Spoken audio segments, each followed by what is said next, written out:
Selamat pagi, siang, sore, dan malam. Kenalkan, saya Taruna Muda Awuriga Jengkara.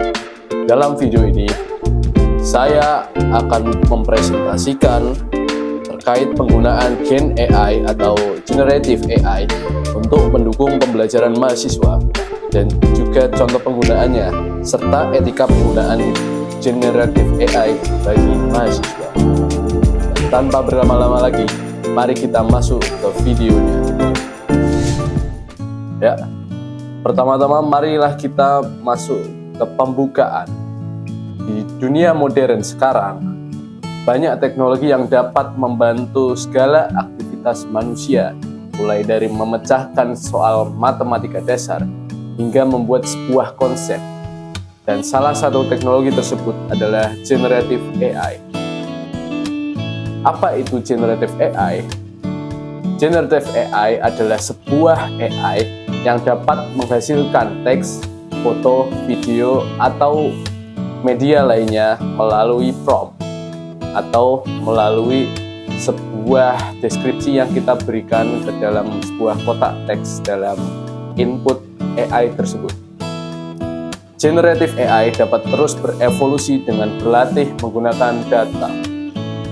Kumpulan data yang diberikan dapat membuat Generative AI berkembang dan dapat memecahkan masalah yang lebih kompleks. Mari kita masuk ke slide berikutnya, yaitu tentang sejarah Generative AI. Artificial Intelligence atau AI bermula dari konsep awal pada tahun 1950-an hingga 1970-an. Fondasi AI diletakkan dengan pertanyaan Alan Turing tentang apakah mesin dapat berpikir pada tahun 1950. Dan pada tahun 1956, istilah kecerdasan buatan diciptakan oleh John McCarthy. Dan pada awal tahun 1970-an, seniman Harold Cohen menciptakan Aeron, sebuah program komputer yang mampu menghasilkan lukisan generatif. Yang kedua adalah era pembelajaran mendalam atau deep learning pada tahun 2010-an. Ledakan data dan ketersediaan daya komputasi yang lebih besar atau GPU membuka jalan bagi model yang lebih kompleks. Dan yang terakhir adalah akses publik dan komersial pada tahun 2010 hingga sekarang. Sekitar tahun 2021 sampai 2022, AI generatif menjadi layak secara komersial dan tersedia untuk khalayak luas dengan munculnya aplikasi seperti model pembuatnya, misalnya DALL-E, chatbot, misalnya ChatGPT. Saat ini, AI generatif terus berkembang, memungkinkan pembuat konten yang semakin canggih, mulai dari teks dan gambar hingga kode dan video. Oke, di slide berikutnya kita dapat melihat key konsep. Ada machine learning, neural network, natural language processing, computer vision, reinforcement learning, and ethical AI. Ya, slide berikutnya adalah benefit atau manfaat AI bagi mahasiswa. Yang pertama, meningkatkan efektivitas belajar. Gen AI atau Generative AI membantu menjelaskan materi yang sulit, rangkum bahan ajar, dan menyediakan latihan soal sehingga mahasiswa lebih cepat dalam memahami materi. Yang kedua adalah mendorong kemandirian dan pembelajaran personal.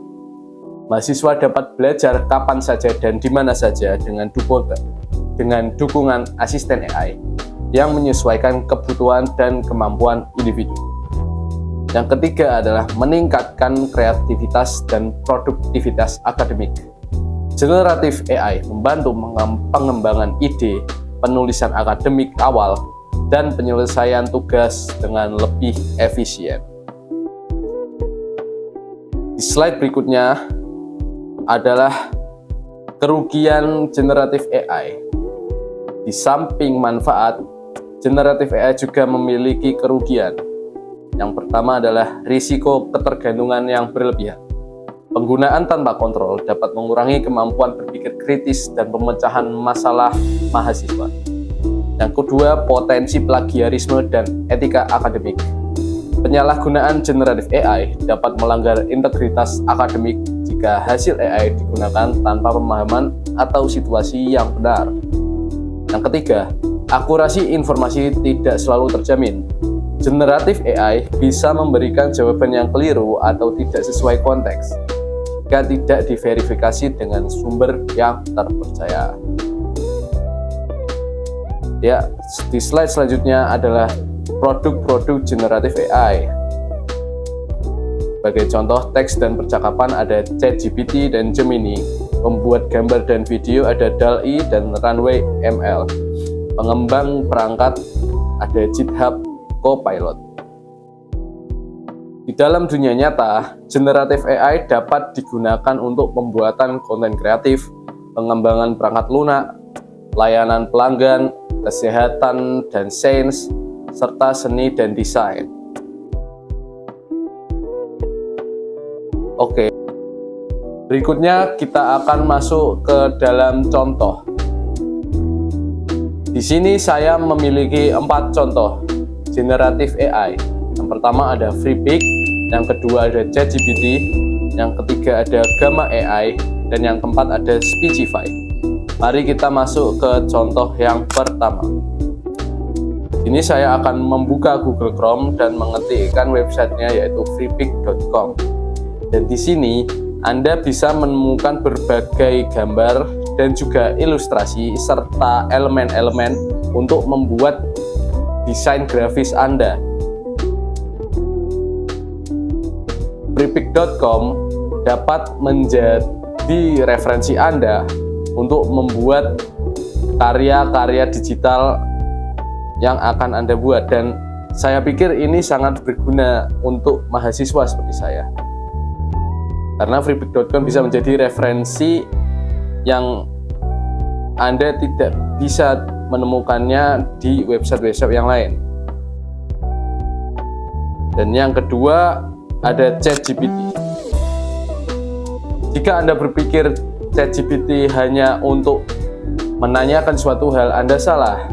Sekarang ChatGPT dapat membuat sebuah gambar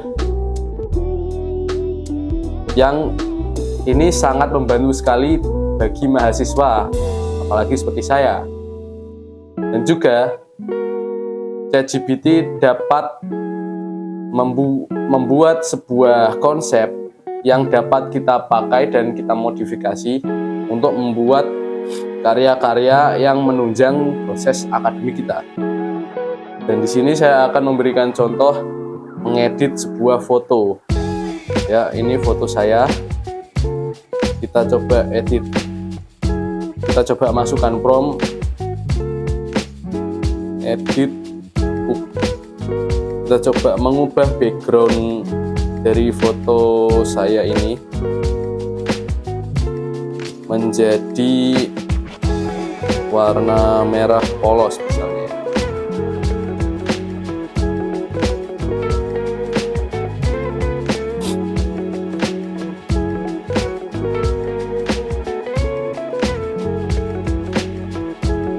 Post dulu deh. Oke, kita tunggu beberapa saat kemudian, dan ini dia foto saya sudah jadi, dan kita bisa meng-save foto ini, lalu ia akan masuk ke galeri. Lanjut ke contoh berikutnya adalah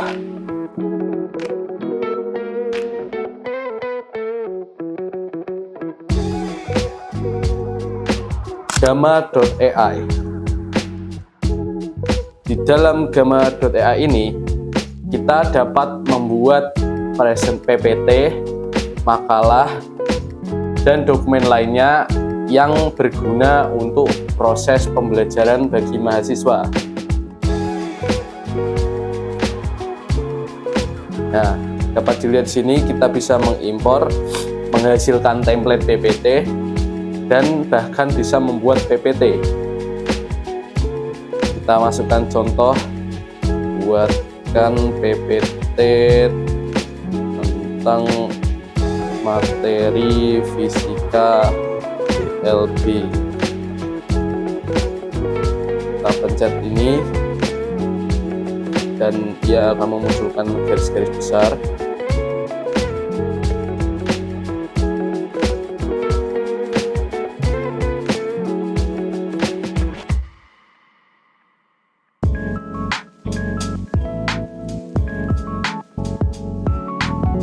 Oke, di sini konsepnya sudah jadi dan kita akan mencet tombol buat ini. Dan mari kita lihat.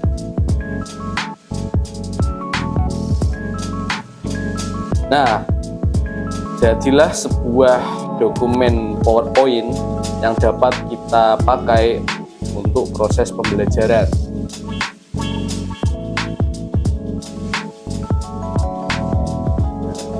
Kalau yang saya buat ini berjumlah sekitar 10 slide.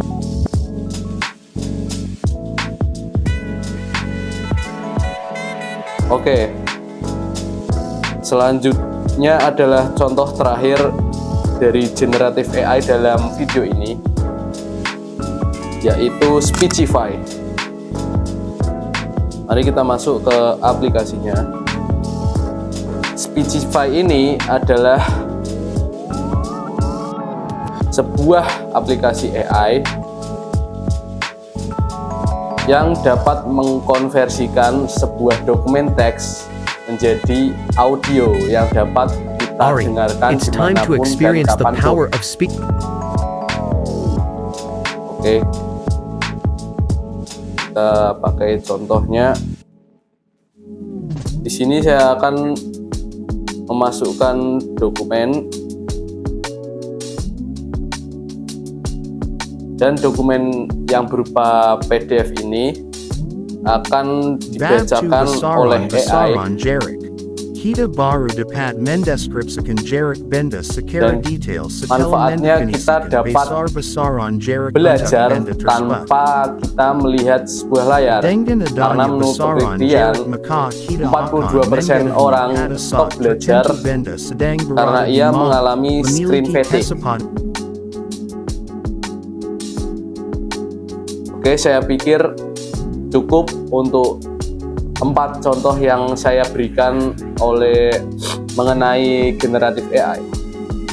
Selanjutnya, kita akan masuk etika penggunaan generative AI bagi mahasiswa. Yang pertama adalah transparansi penggunaan.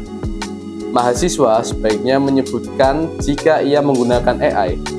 Mahasiswa tidak boleh bergantung sepenuhnya pada generative AI. Yang kedua, tidak melanggar hukum. Penggunaan generative AI oleh mahasiswa tidak boleh melanggar hukum, tidak boleh menyinggung orang lain karena ada UU ITE, hargai karya orisinil karena ada UU plagiarisme, dan juga tidak menggunakan AI untuk menyebar berita hoax. Dan poin yang ketiga adalah verifikasi kebenaran. Mahasiswa harus melakukan double checking untuk informasi yang didapat melalui generative AI agar tidak terjadi misinformasi. Sekian presentasi dari saya. Semoga video ini dapat bermanfaat. Terima kasih dan selamat pagi, siang, sore, malam.